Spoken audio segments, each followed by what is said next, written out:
Hey y'all, so this video is going to be different than videos that I have made in the past. And in my last video I updated y'all on what was happening, and this video is just a follow-up on what has been happening in my life.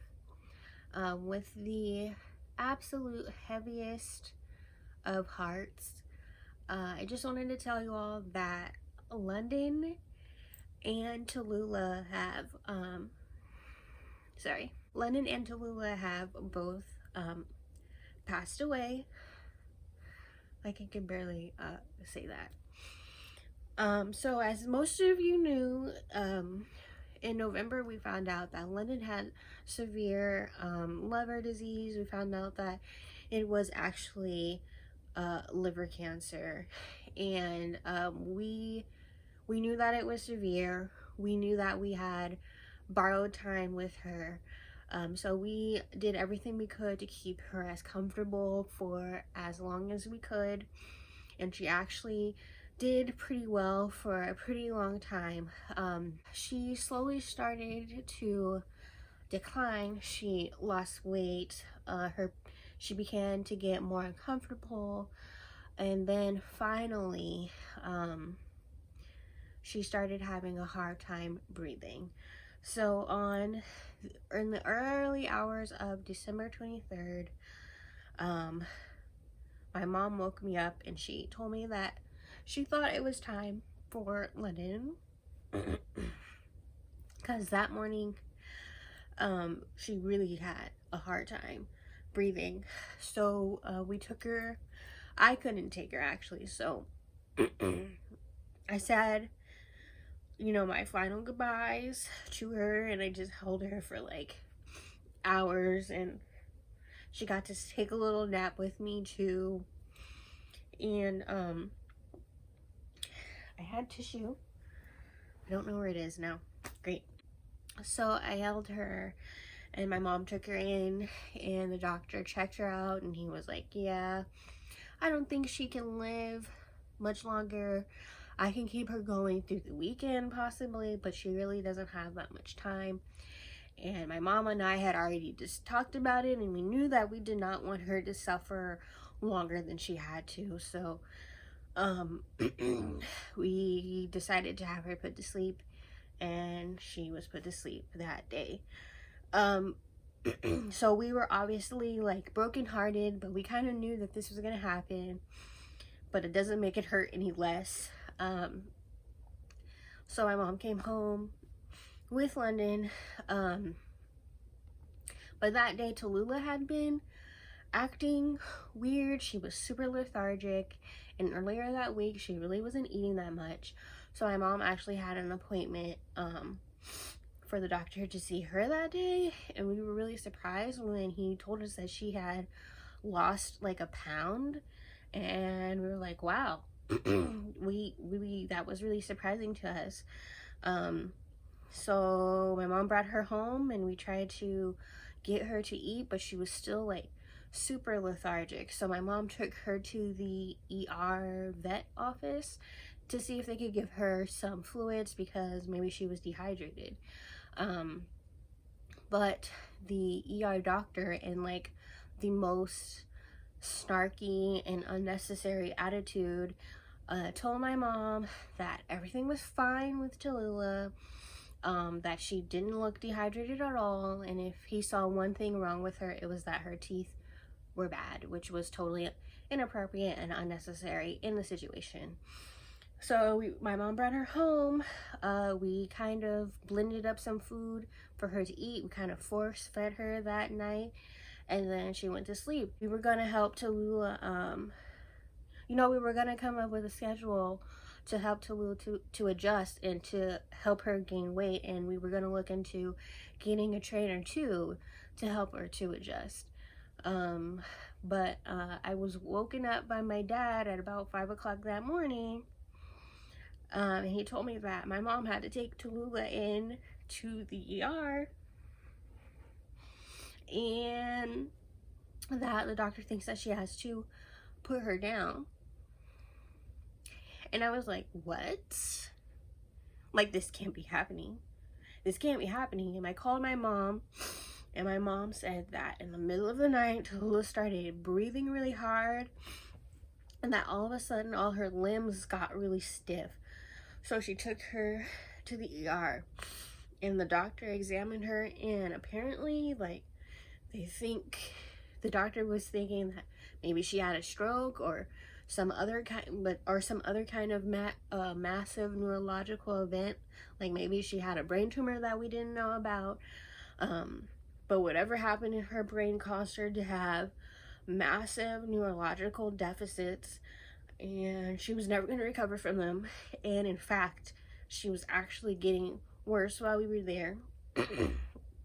So while she was like breathing and moving her eyes around, like she wasn't there, like she wasn't conscious of where she was, like she didn't recognize us because she was really like anxious, and she did not recognize me, and she didn't recognize my mom. She would have recognized one of us. And the doctor also said like she wasn't aware of her limbs in space, which is a sign that something really bad happened. So I just kind of sat there in disbelief, and I remember being in the car ride, like telling myself to calm down, because I seriously felt myself hyperventilating. Like I felt like I was like gonna pass out, because I couldn't believe that this was happening, because this was the day, like literally 24 hours after London died.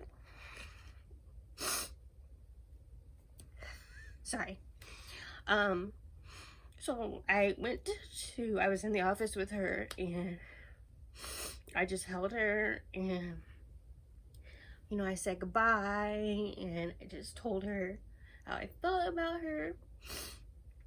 And which I feel like such a bad daughter for this, but I knew I couldn't be there when the doctor like put her down, because I would like truly believe in my heart of hearts that I was gonna pass out if I would have seen it. So, and that would have caused like so much other things going on, especially with COVID. Like, I'm not trying to go to the ED right now.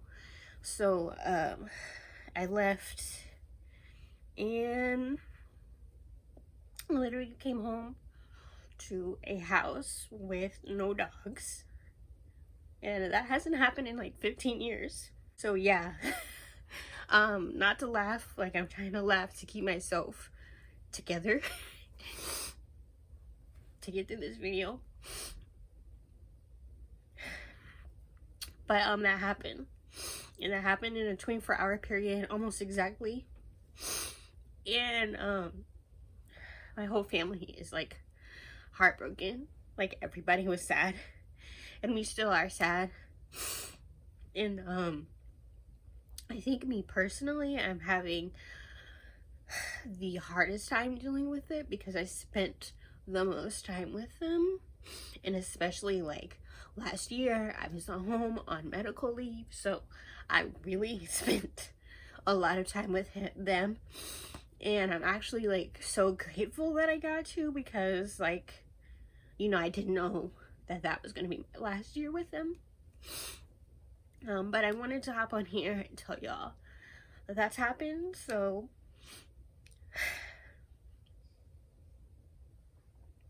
my little producer is not here anymore, and like I said, I'm gonna be honest, like I'm having a hard time with it. Like I never would imagine that I would have had such a hard time with it, and that's why I've like taken such a long pause between coming back, because I was planning this epic comeback in the new year to YouTube, and like that delayed everything. Like I'm definitely kind of in a depression puddle, a depression spot right now.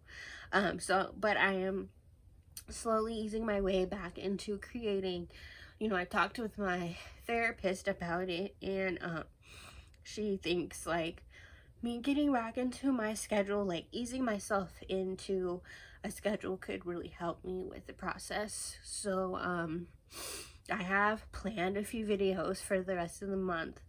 But yeah, like I said, I'm having kind of a hard time. Like, some days are definitely better than other days. Like, some days I can look at their pictures and laugh and giggle, and some days, like, I just can't.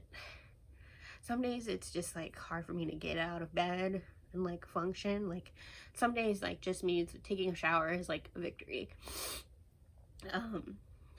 But I know it'll get better in time. I know it'll get better in time. But I just want to say thank you to you all, for all of your support. I know London was my little producer, and she would make her cameos in the videos, and I know you guys really loved those. So, yeah. We decided to ultimately have them cremated because if we ever, like, moved from this house, like, I didn't want to bury them, because if we moved from this house, like, I did not want them to be here. So if they're cremated, like, you know, I can take them with me wherever I live. And then I also want to get, like, a little ring with a paw print on it, and maybe get their names, like, engraved on the inside to have, like, a little token of them with me everywhere I go. So yeah, that's it. I don't know how I look. I probably look a freaking mess, but I just wanted to share with you guys an update on that, so that yeah, you can kind of know what your girl's been going through. I started posting on Instagram. I've done an Instagram live since then, so it's been a slow process. I know it'll get better in time, but I also know that there's gonna be, like, 2 paw print sized holes in my heart that are, like, just never gonna be filled. So yeah. So yeah, that's it for this video. This is probably the hardest video that I think I've ever had to make. I genuinely was nervous about putting myself out there like this and crying on camera, because I have been quoted saying that I do not cry in public because I'm a thug. But yeah, I still stand by that. I now think that thugs can cry in public. Anyway, I'll see you guys in my next video.